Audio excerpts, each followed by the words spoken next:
I'm Shannon LaNier. And I'm Keturah King, live from New York. We're here with your 360 look at entertainment, arts, and culture. And we have to start with some exciting news. Dun, dun, dun, dun. After a firestorm of rumors, it's official. Yes. Beyonce and Jay-Z have confirmed their latest tour. That they have. At least according to Beyonce's Instagram page, which we've been stalking lately. Yep. She made the announcement via black and white photos and videos on social media. Now, the power couple will be following on from their 2014 On the Run tour, and this year's offering will take place across the US and Europe, starting in Cardiff, Wales on the 6th of June, and it'll end in Vancouver on the 2nd of October. Tickets will go on sale officially on the 19th of March, and pre-sale tickets will be available this week on the 14th of March. So may I say, I cannot wait. I'm so excited for On the Run Part 2. Here's a Beyonce stan. You are one of the chief members of the Beehive. I am. I saw your video that you reposted this morning. Yes. I was excited. But you know, I am a little disappointed at them because they're not coming to New York City. Well, the closest place we can get to is Philly to go see the concert. I mean, listen, when you're a billionaire, you can go wherever you want. Well, they're like, we don't need you, New York. Right. I'll meet you in Philly. I'm good. Don't worry. I'm still going to be there. You in the UK. Oh, that's good. Maybe we should make an excuse to go over there, go behind the scenes in the UK. We're going to work on that for y'all. Sounds like a plan. I think we'll be there in Cardiff. All right. And we'll love it. Don't worry. Bring you every minute of it. Now, keeping with music, the iHeartRadio Awards took place over the weekend with Cardi B and G-Eazy kicking off the night, belting out hits that we all love like Motorsport. Motorsport. Of course, Finesse was also there representing for Cardi B, amongst others. Yes, and co-host DJ Khaled brought Son of Sard out on stage when he won Hip Hop Song of the Year for Wow Wow Wow. Right. Well, he was a producer, so of course, right? I mean, hey. And Chicago native Chance the Rapper was honored with the Innovator Award, which recognizes his success as a streaming-only artist, which is amazing. That He's is had such success with that, as well as of course, his charitable contributions. Can you imagine being an indie artist and just being like, yeah, I won everything. I'm amazing. Yeah. I don't need a record label. What's up? He's gone further than anyone else has as an indie artist, and he's gone further than a lot of people have done with a record label. I mean, Chance the Rapper, we are not worthy. Bow down. And at this point, are we even surprised that Cardi B won Best New Artiste? No. She took to the stage to thank the people who have helped her the most, from her publicist to her boo Offset, her family, and she even took a moment to thank her haters. Well, of course, you gotta thank the haters because they still they spending money and they still buying the song. That's all that really matters. And the legendary Bon Jovi received the Icon Award, rightly served, and he accepted their iconic hits. Of course, It's My Life and You Give Love a Bad Name. Dun, dun, dun. I was trying to think how to sing it. Like, dun, dun, dun. It's classic, right? Classic songs, classic achievements. I mean, this has been an iconic weekend for the world of music. And I'm sure we're going to be seeing a lot more news come out of South by Southwest because it's just getting started. Talib Kweli, we see you. We see you at South by Southwest, honey. We watching. And we also have other happy news to report. You may be happy to hear that the rapper Rick Ross is out of the hospital, and he's been on a form of life support earlier this month. A lot of people were talking about the rumors. Is he alive? Is he dead? Is it a stroke? What happened? Well, the rapper's health is on the up and up. Thank goodness for that. Now, pictures of he and his daughter shopping have recently emerged, and friends like Gucci Mane celebrated his recuperation via social media with a caption that read, "Ross, I'm glad you good, Vado, and so are we." Right, and I guess that was the family's way to say we're good because they didn't want to address it, they didn't want to talk about it. But hey, you out shopping, I guess you good. Right, you spending them dollars. Exactly. Okay, well, this past weekend, Fox aired a 2-hour special on O.J. Simpson. Get this, it's titled "The Lost Confession." Confession? Question mark? What the Lost Confession? Or is it? Most people already knew what happened. It definitely was a confession of sorts. Well, in the interview, Simpson discussed his tumultuous relationship with ex Nicole Brown. Yes. Now, the interview was supposed to be released in tandem with his book, If I Did It. As if that wasn't chilling enough. Right. But the most harrowing portion of all of this comes when Simpson describes in gory, hypothetical detail how he would have killed Nicole and Ronald Goldman. Now, I was a kid when this case was going on. I didn't really understand anything about it. I just knew that O.J. Simpson was black, and so I was like, nope, he didn't do it. Now that I'm an adult, looking at all the evidence, I think you know what I want to say. Well, I won't say it. Well, I think he said it himself. And when he talked about, you know, I picked up the knife and then I blacked out, there was blood everywhere. Scary how chilling and how gory the level of detail. And who is Charlie? OJ. I mean, he talks about this mysterious Charlie that gave him the knife and that was there, that walked into the house before him. But who is this Charlie? No one knows. And why does he speak about it? He laughs when he talks about it. That's freaky. This is a woman you married. I mean, he goes on the record as saying, I didn't even love her. Sometimes I barely even liked her. Wow. What? Okay, but even if that was the case, what kind of sane person would sit there and hypothetically describe how they killed someone who was actually murdered? I mean, and then talk about it and laugh? What kind of sane person goes to his ex-wife's grave and yells and curses at it? Sick person, that's who does it. A sick person. I hope he gets the help he obviously needs. All right, let's move on to something a little bit happier. Yes. And we all know that Saturday happy night, the right word? Well, you know, it's funny. Yeah, right? We all know that SNL is known for pulling no punches, and they aren't about to start now. That is this right. weekend, the SAG Award winner and This Is Us star, Sterling K. Brown, hosted and made fun of his beloved show along with the U.S. government, to name a few. But instead of playing his character, Randall Pearson, he took on the role of the U.S. Secretary of Housing and Urban Development, Ben Carson. It was hilarious to see him play this guy and to talk about, I mean, Sterling K. Brown, you need to be a comedic actor. I don't know what you're doing in a drama like This Is Us. We need you in satire on screen every day. He probably needs that type of funny stuff to bring him away from the This Is Us. He's so used to crying and emotion. I need to laugh. I need to go on SNL and laugh. I mean, but he did great. Yeah. It was hilarious. And he was convincing at it too. Like his comedic timing. He's everything. a SAG Award winner. What do you expect? Exactly. Well, you guys are definitely gonna have to go to YouTube and look up some of those clips a little bit later because it was pretty awesome. All right, now two of our faves from the most famous postcode in the U.S. are planning a comeback, aren't they all? Tori Spelling and Jennie Garth on 90210 knowing their way back to our screens with a new show based loosely on the series, and they'll be playing an exaggerated version of themselves. Now we've seen this kind of scenario. It's tried and trusted, tried and true, you know, where you sort of satirize yourself. Yeah. And it's funny to watch. I mean, I'll be tuning in. I think, is it going to be a satire though? At some point, it's just like, it's going to be blurring the lines. Like, okay, what's real and what's not? That's why it's like confusing. Like, which one's the real person? Absolutely. And I mean, with the extravagant lifestyles that they live, I don't know how easy it's going to be to determine fiction from reality. This is like that middle line between reality and fiction. It's like, oh no, it's not us. It's the satire of us. They're just playing around. When they do something silly, they can blame it on us. Yeah, exactly. No, it's not us. It's a show. It's just a show. Oh, well, talking about just a show, the Daily Mail has come under fire for releasing a photo and story of the Duchess of Cambridge asking, why are Kate's fingers all the same length?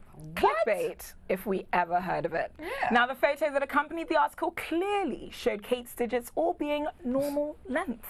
And the story has rightly sparked outrage online, with people poking jest at the publication by tweeting pictures of Kit Kat chocolate fingers. Oh, that's not nice. But no, it is nice, because they're poking fun at the Daily Mail and they're taking up for the Duchess of Cambridge. Because there's a photo of her literally with her hand like this, and they're asking why her fingers are all the same size. I mean, they're not. I mean, is it just a slow news day? Or I'm confused, like, why is this even a story? The Daily Mail is turning into something. Get it together, Daily Mail. We're not pleased. We're not pleased. Don't you be talking about Queen or the Duchess or any of them. Or even Meghan Markle. No, definitely not Meghan Markle, because that's our girl. And since we're on the subject of the royals and Meghan, well, get this. She will attend her first official engagement alongside Queen Elizabeth today at the Commonwealth Day of Service at Westminster Abbey. This is exciting. Very exciting. And today will mark the most important engagement that the future princess has carried out to date. And it shows just how warmly the monarchs have received the erstwhile actress. She will also join senior royals like the Prince of Wales and the Duchess of Cornwall. Woo, Talk I'm about excited. cementing her place in history. I know, right? It's like she doesn't have the ring yet, but she's moving right up in there. She's doing exactly what she needs to do. I mean, her and Harry have great. effectively said that once they get married, they're going to take charge of the Commonwealth nations and really bolster them, both the economy and the people that live within it. So, kudos to you guys. We're going to be watching to make sure you do it. Now it's something that we can't stop watching. Oh my gosh, because we talk about it every single day. Every single day, and we won't stop. I don't mind at all. That's right. Black Panther doesn't plan on giving up the top spot anytime soon. The film has dominated China's box office during the country's opening weekend. Within the first 3 days of its opening in the country, Black Panther grossed $66.5 million In 3 days. dollars. Yep. It made it the largest opening of a Western title in the country since the international movie embargo was lifted. We're happy to report that the gain from China has helped push the movie past the $1 billion mark worldwide. How much was that again? $1 billion. $1 billion, baby. I love it. And as of today, Black Panther has ranked in $562 million domestically with a global box office total of $1.878 billion. And is now the 33rd film to cross the $1 billion worldwide mark. But only the first superhero story to reach that target. Can you believe that? Out of Spider-Man and Iron Man, Star Wars. all of them. This is the first to reach that mark, so Wakanda forever. Yes. I love it. And on the subject of black excellence in movie making, the Ava DuVernay-directed A Wrinkle in Time has earned $33 million this weekend alone. Well, this marks her and Ryan Coogler becoming the first duo of black directors to top the box office weekend, and also marks her becoming the first black woman to accomplish this gargantuan feat. That is amazing. I mean, wow. Yeah. We saw them do the premiere in London just this weekend, where we had Oprah with Idris Elba, with Ava DuVernay. Everybody. I mean, I was like, wait a minute, where am I? I'm missing from this picture. Right? See, if it was in the U.S., then you would have been there. Yeah, of but course, they of did course. it over there. Right next to Mama. Yeah, exactly. But you know, I would say I saw it. I took my girls to see it and my son this weekend, and I What was did you like, think? it's a show that every little kid should go see. Every kid should go. It's like it builds hope and faith into you and helps you be strong in the belief of who you are and your inner fight to find out and discover who you are. It's like that coming of age story, but also a hero story. So And I feel like at the point where you see a little girl, a little mixed race, brown skinned girl with glasses, I mean that these are all sort of parts of society that are not really spoken about, you know, seeing people of color represented on the screen or even just people with glasses. I mean, when was the last time we saw that? Harry Potter? Yes, we need equality with glasses. Come on. Either way, you should definitely go check it out. Definitely. Support black filmmakers. Yes. I love it all. I love it all. And don't go anywhere because we have a much more Rise 360 when we come back.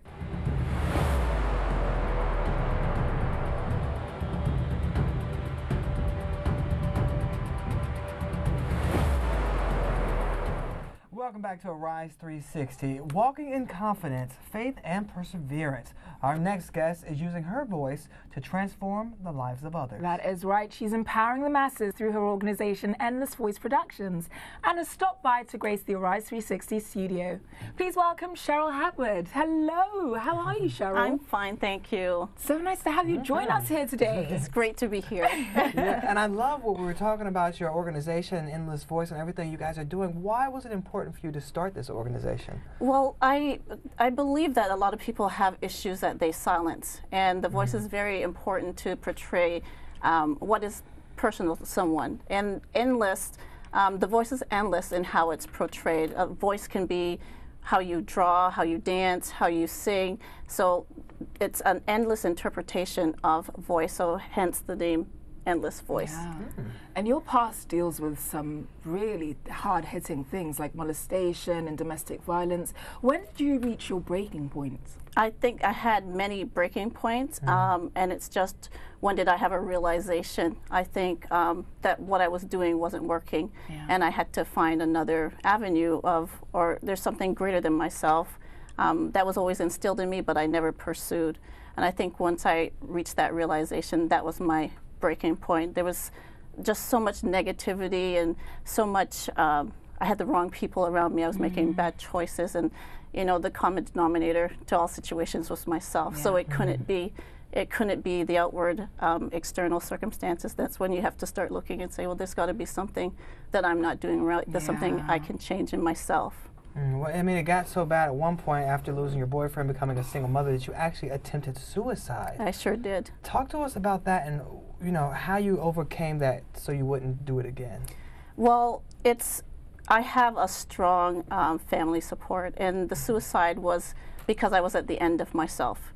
And when I became at the end of myself, and after the days of hospitalization, that's where God began in my life. That's when I started to, everything that was imparted in me when I was younger was at the forefront. There's got to be some truth in what my parents have always instilled in me, what some friends that I've gone to know. My whole circle of friends became very secular focused, and there was no spiritual side of me. The spiritual side of me was dead.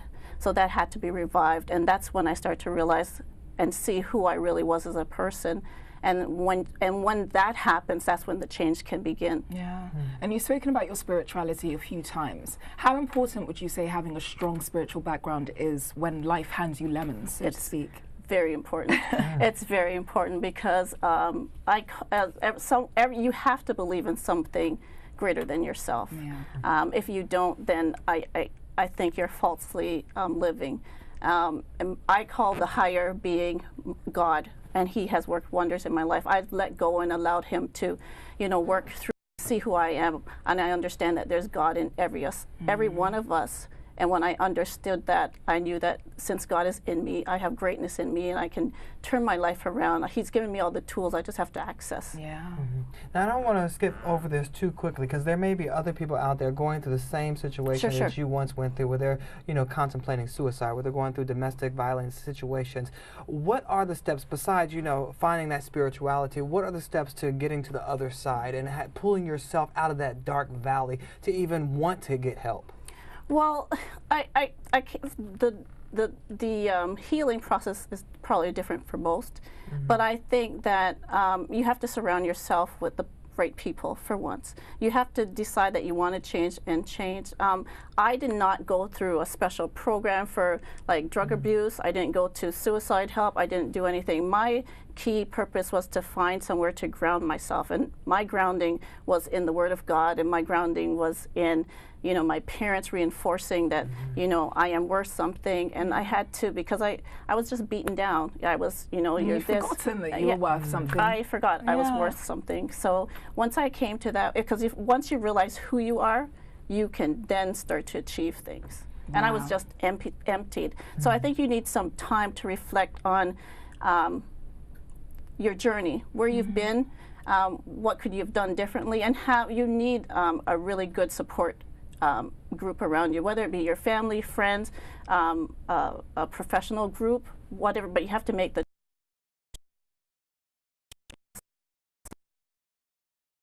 connection that the rest of you is going to die. Absolutely. Now, you speak about reflecting on your own personal journey. The Wounded Soul is your theatrical debut. Yes. What inspired you to put out your personal experiences on a public forum? I mean, it sounds crazy, but amazing nonetheless. Yes. So actually, it was, I wanted to, I did some productions in my church, and it was, I enjoyed seeing words become life, and I also enjoyed teaching lessons. So that's how the Endless Voice production, because within the productions I did the dance and incorporated the music and whatnot. And that's when I decided, okay, I wanted another forum to evangelize. And we have like Sight and Sound in Pennsylvania, and they do really great productions, but not always relatable. Right. So I wanted to relate to personal experiences, so people could say, okay, this has happened to me, and this is how she overcame. So I think that I lost my train of thought. But I think that my reason to do the story was it healed me, and it gave my past less power, and it didn't define me anymore, because I think, you know, my friends that I had, they really thought you know, my life was always perfect. I had it together. But once you understand the struggle, you'll understand more who I am. And the story was to help someone else. I went through this to help somebody else. It's not all for me. So that's what I hope to get with the Wounded Soul. That's my story. Sure you're helping a lot of those around you in your own circle as well, because I know you like to say you have your strong sister circle around you. What are the benefits of having that sister circle to collaborate on projects with? Well, it's great because we all can celebrate our successes, and we can all strengthen each other when we're weak. Sometimes women have the tendency to pretend that, you know, we're okay, and we nurture and make sure everybody else is okay. And yeah, I have friends that even when I say I'm okay, they know I'm not. Real friends. Real friends, real friends. And they'll tell me to either snap out of it, they'll give me the word, but they don't allow me to sit in my self-pity, and they'll always remind me of who I am and, you know, God's word, and, you know, we stand together. I have a strong, solid group of friends. That is amazing. Yes. So strong. You'll be honoring them with a dinner. Tell me more about a Women's Worth Awards dinner. Well, the Women's Worth Awards is now a sold-out event. It's the first annual. Congratulations. Thank you. Thank you. And how that came about, it evolved from the testimonies I received after doing the Wounded Soul at the theaters. And I was so humbled by the people coming to me to tell me their stories. And I was like, God, how can I honor them? There's got to be some way I can honor them. So I laid in bed, and I got revelation. I woke my husband up at 2:30 in the morning. He's been with me through this crazy journey. He's awesome. And I said, I got it. This is what I'm going to do. Blah, blah, blah, blah, blah, blah. So we prayed, and I formulated it into a plan, and it has been seamless. So I want to honor women and recognize women who've overcome their challenges and reaching back to help somebody else, giving back to the community. So that's what the whole spirit of the awards is. That's paying it forward. Yeah. Paying it forward. Like it. Yes. Now, although it's sold out, if people still want to contribute or donate to the cause, to the Endless Voice Productions, is there a way for people to still donate? Yes, they can go to endlessvoiceproductions.com and just click on the donation and the support. There's one that says support and one says donations.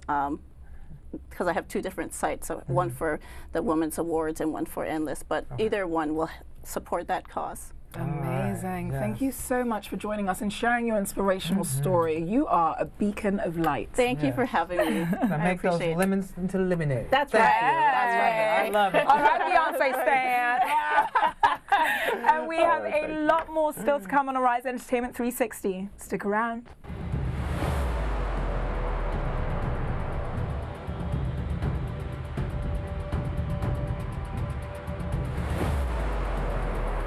Welcome back to Arise 360. As the old adage goes, the truth shall set you free.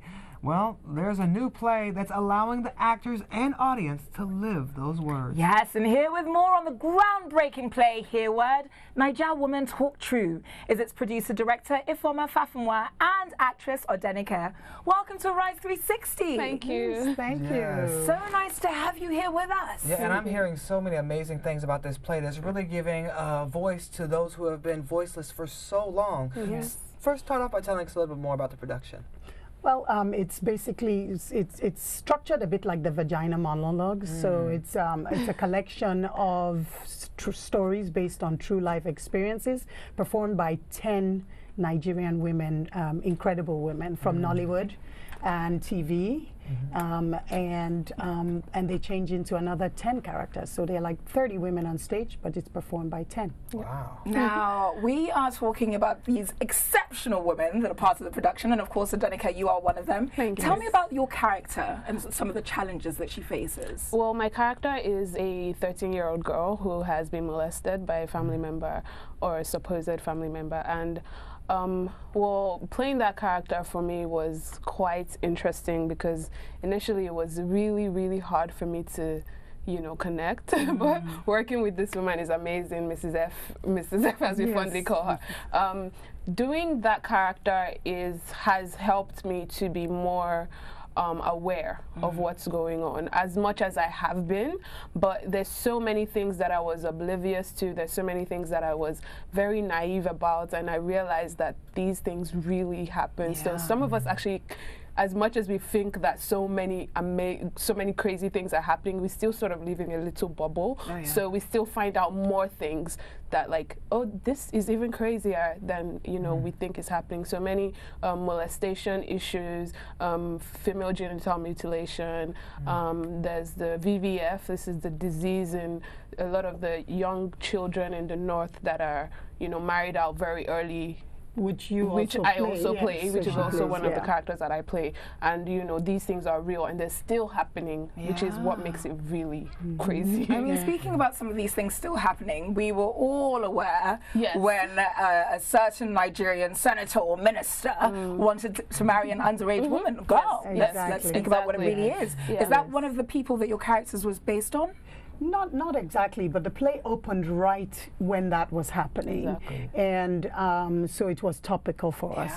And really, the play is not all depicting the downside. It's asking women to take control and participate in leadership. It's asking women to be empowered. So unlike a lot of plays, feminist plays or empowerment plays that talk about male and men and patriarchy, this also asks victims. It asks women where they contribute to patriarchy. You know, you saw. I watched the play yesterday at the United Nations headquarters, and it blew my mind. I cried. I'm just going to tell you the truth. I cried quite a lot because these are stories that, you know, as you mentioned, Odonika, these are stories that you sometimes read about, but you just think are on the periphery of your own world experience. Oh, this has never happened to me, or it could never happen to me. You don't realize how topical and how factual these stories are. It's quite scary. And one of the stories that actually made me tear up a lot yesterday was the one whereby you had the women going against the woman whose husband had died and trying to claw back the land and everything she had built herself. Is this something that happens quite often on the continent? Well, yeah, I mean, yes. I mean, if you're not careful, you can lose your property to your husband's family. So, I mean, in rural areas, it's a definite. In Igbo land, where I'm from, Igbo land, if you can, you know, if your husband dies, then, you know, his brothers come in and swoop in and take everything. Even if you're the one who built everything yourself. You know, they don't even know that. As far as they're concerned, it's the man that owns the land. Women are not even allowed to own land in some parts of the country. They just changed the law for Igbo land. Women can now just own land. Inheritance. So your father can't give you his land as a woman. As a woman. He could not until the end of last year. So why was it important for you to bring all of these stories to the forefront where so many people didn't even know they exist or are still happening today? Well, it's just highlighting how patriarchy manifests itself. But even though you are tearing up, it's an empowerment story. It's saying these are the things that happen, where do you fit in, and how can you move beyond this? You know, how do you participate in nation building? How are you holding yourself back as a woman? I mean, I liked the end of that story. But let's just say she got her own back. I like that. And also bringing the matter to the forefront also get people, you know, thinking about how to pass bills that would empower women. Like, I mean, see this thing happening where you can now own land. I wouldn't say, you know, it's here, what that, but a lot of people are talking about it, starting the discussion, and that also brings all these things to the forefront. I mean, the United Nations calling is something that definitely shows that it is important, and we need to do something about that. Is that where you got the title from? Talk to us about the title and why you decided to call it that. Hear word just means listen and learn something, or listen and, you know, apply your learning. It's pidgin for listen and learn. Hear word. So basically, you know, like men would say, you know, my wife know the hear word, my wife doesn't listen, or that child doesn't hear word. So we just flip the script, and it's women like saying, if you don't hear word, word, if society doesn't hear word. And it's also saying if women themselves don't listen and learn from this, because it says, Niger woman talk true. So Nigerian women speak the truth, or Nigerian women are speaking the truth, come and listen. That's basically how. I mean, and we're watching this play in 2018, whereby we have the hashtag Me Too and hashtag Time's Up movement. I find it very interesting that you brought this play, well, yesterday to the United Nations, but last month to Harvard in Boston. Yes, 19 shows at Harvard University, the American Repertory Theater, which is one of the top 10 theaters in the US. So and we had 19 shows, and they were sold out, except for Super Bowl. Super Bowl was sold out. Oh, Super Bowl. You stand corrected. Super Bowl was like was it almost sold out? Super Bowl was close to being sold out. That's amazing. But every other show was sold out. Yeah, every show. Well, I think we need to talk true. Yeah. I want to hear more word and talk more true. I'm trying. I'm working my pigeon during the commercial break, but don't go anywhere. We want to continue this discussion after this short break, okay?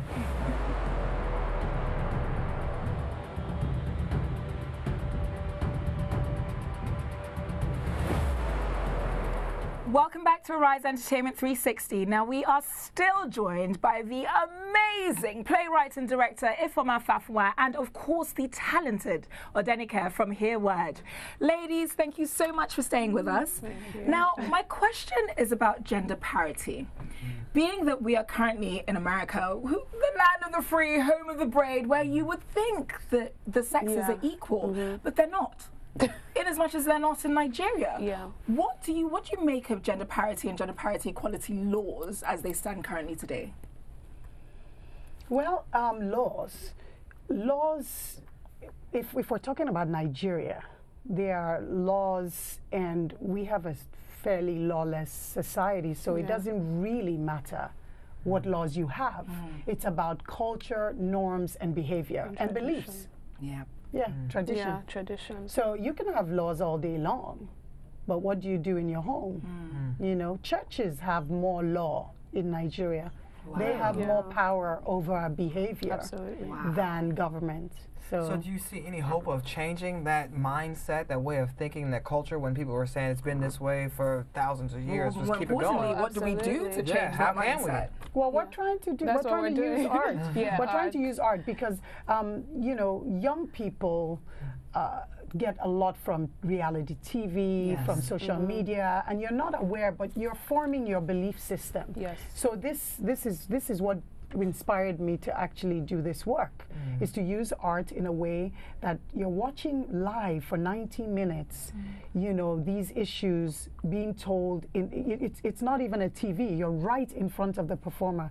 You have no choice but to be affected, like you said. But you know, I've heard stories of people being harmed, you know, or their families being harmed by bringing these new beliefs or these, you know, equality beliefs to certain areas, especially certain areas of Africa. Did you guys, especially because, you know, feminism isn't warmly received there right now, did you guys fear, you know, telling this story or bringing this to light, and that it could, you know, bring harm to you or your family?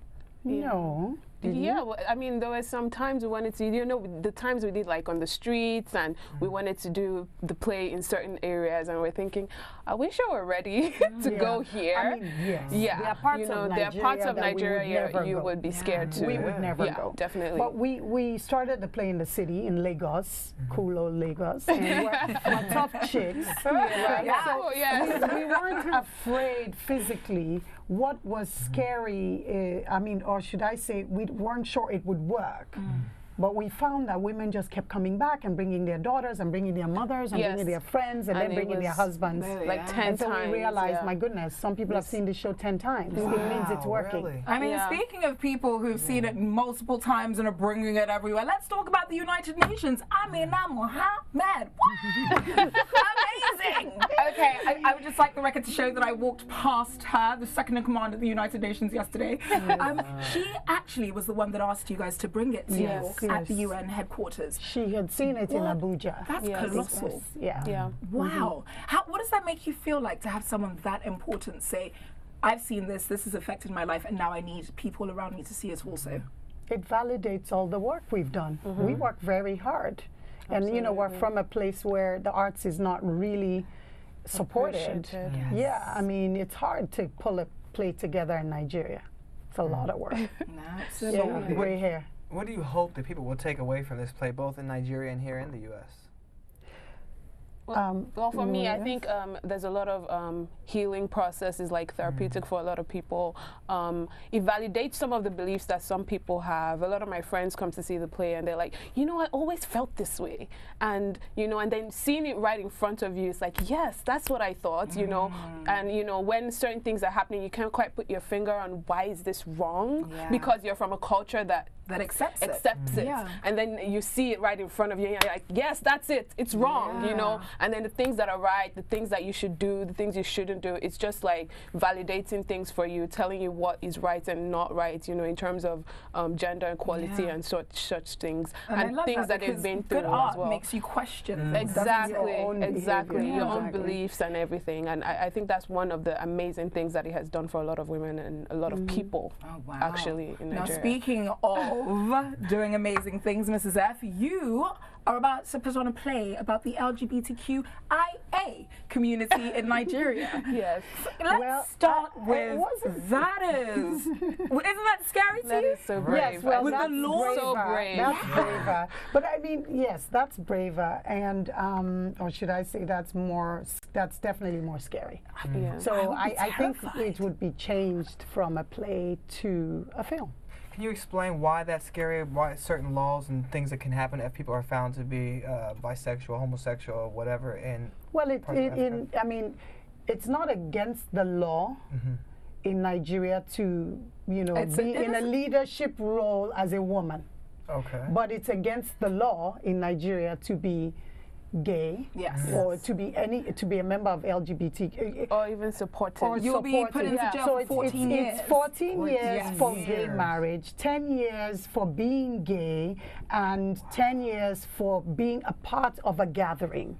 So if you go to a wedding or you attend a party, a gay party, or a gay service, or it's 10 years. Wow. So it's against the law. So in that sense, you know, That that's must be terrifying. Really terrifying. Yeah. I mean, you're not afraid that they might see you as sort of promoting homosexuality in a way? So what I'm afraid of is losing the amount of leeway we've made with Hereward. So Hereward has a large following now. A lot of women support it, and it's so important. We were asking her, and we'll maybe close on that. What is the mission of Hereward? What is the main objective? So you would hate to sort of have everything you've worked for moved aside because you're saying, hey, you know, let's look at the way we look at members of the LGBT. It's intolerance. And, you know, if you want to talk about historically the way women have been perceived, women's power around the world, at least in Africa, has reduced over the last hundreds of years. Because women in Africa always had their money, always had their markets, etc. And as time went by, as the colonial era came in, the corruption came in. Corruption reduces women to always having to go to men for handouts, right? Because there's so much money, and you begin to now look at your peers with a Gucci bag and the best phone. It's, you know, it's a material society. It compromises you as a woman. So if you look at that history, and now you then let's go to LGBT.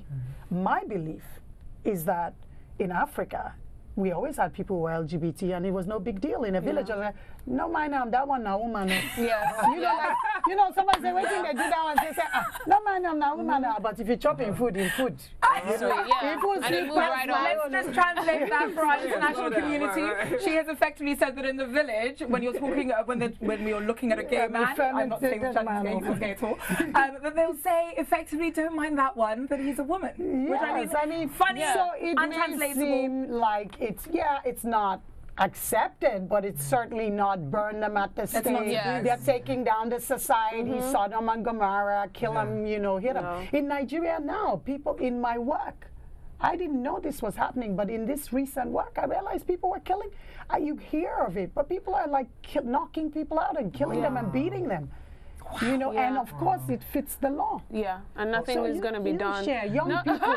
Nothing is the young people for me, it's actually different in the sense that I've actually even seen shows about this, and it's crazy that a lot of people my age also sort of have this same mindset where, you know, why are you gay? You must be a demon, and I'm like, well, yeah, like you have end on that note. you know, and I'm I think it's a good thing that you guys are spreading the word of, you know, the truth of these stories and these situations. Yeah. So thank you for all your work. Real quick, where can people find out more information? 10 seconds. They have to go online. So hear word. If you just do hashtag hear word. Thank you so much. We will see you tomorrow. Thank you. Thank Thank you guys. Hear word.